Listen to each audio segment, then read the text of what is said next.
thinking can really help us solve problems.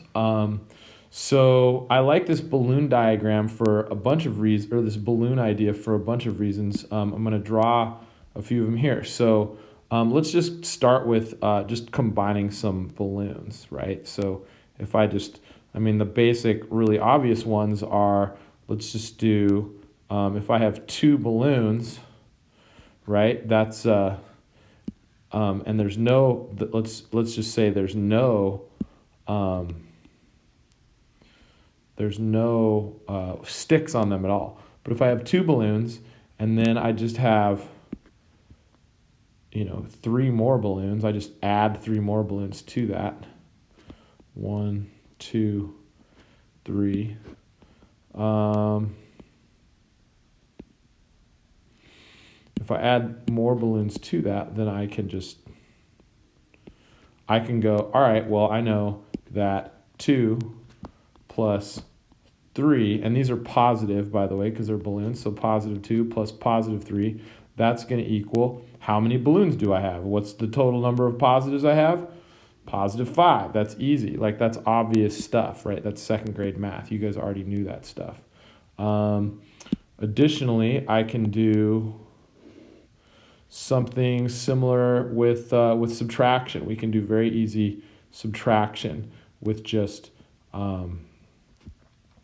positives and negatives. So let's say I start with 4 balloons and color them in really quick. 4 balloons, and then I'm going to take away some balloons. So let's take away 3. We'll just take away 3. So let's say we just pop. We pop these 3 balloons right here, and those balloons go away. So what I had to start with was I started with 4. I started with 4 balloons, and I took away 3 balloons. So that's 4 minus positive 3, and what am I left with? Well, I'm left with positive 1. This is all kindergarten math, you guys. That's kindergarten stuff. You guys already know those things. And the same thing applies to negative numbers. If I have a bunch of sticks, let's say I have 1, 2, 3, 4. This is negative 4. And then I do, let's say I add to that 1, 2, 3. I'm going to add to that negative 3. So if I actually draw that out, negative 4 plus negative 3. Well, how many negatives do I have? I have 7 negatives, right? There's 1, 2, 3, 4, 5, 6, 7. So I'm just going to say all of that is equal to negative 7. I have 7 negatives. And that also works the same. That would also work the same with subtraction. So if I have a bunch of negatives and I take some away, right, I'm going to have fewer negatives. It will be less negative. So if I have 1, 2, 3, 4, 5, 6, 7, 8 negatives, and let's say I take away, so first of all, I'm starting with negative 8, and then I subtract. Subtract means to take away, so I am going to circle and take away, why not? Let's just go with 3 again, just like we did last time. I'm going to take away these 3 right here. Those 3 are gone. So what am I left with?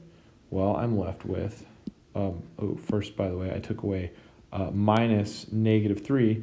Now I'm left with, how many negatives do I have left? Well, I have 1 negative, 2, 3, 4, 5 negatives. So my answer is I am left with negative 5. 8 minus 3 is 5. All of that math still works. That's all the same math that you learned in kindergarten. We just put a sign in front of each number to identify it as being positive or negative. That's basic math for you. But the zero pairs come in handy for when you have both. Let's say you combine some balloons. Okay, so I'm going to combine some balloons and some sticks. So this time I'm going to have 1, 2, 3, 4, 5 balloons. So that is that's 5. That's positive 5 is going to be the first number in my math problem. Positive 5. But then let's say that I combine that with some negatives. Let's say I combine that with 1, 2, 3, 4. So this problem becomes 5 plus -4, right? We're combining these things. So when these two things combined, when the balloon gets tied to the positive balloon gets tied to the negative stick, that kind of makes them a zero pair, right? So all of those zero pairs go away. So I can look at that and go, all of these zero pairs, they zero each other out. They all are basically equal to 0.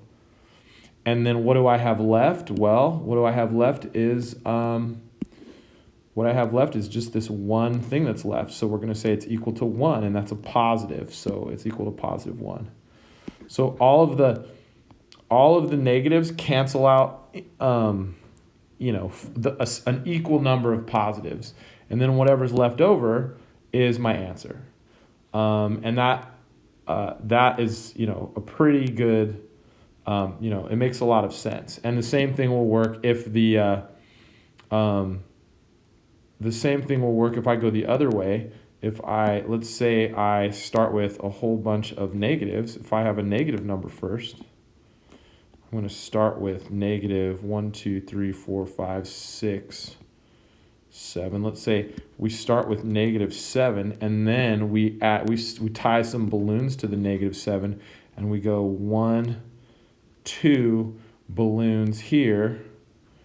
I better make I see a little line that could get confusing, so I'm gonna separate these problems out.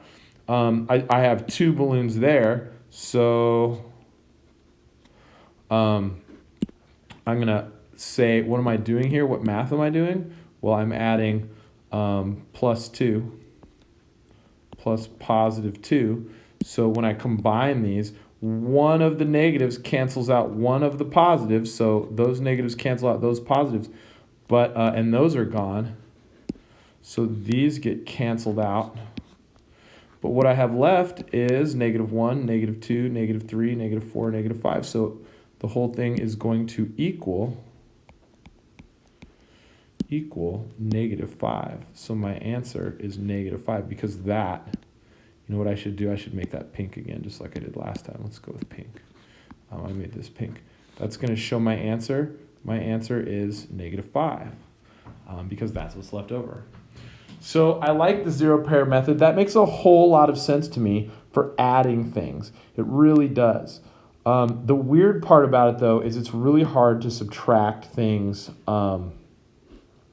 It's hard to do the subtraction piece when the things don't match up.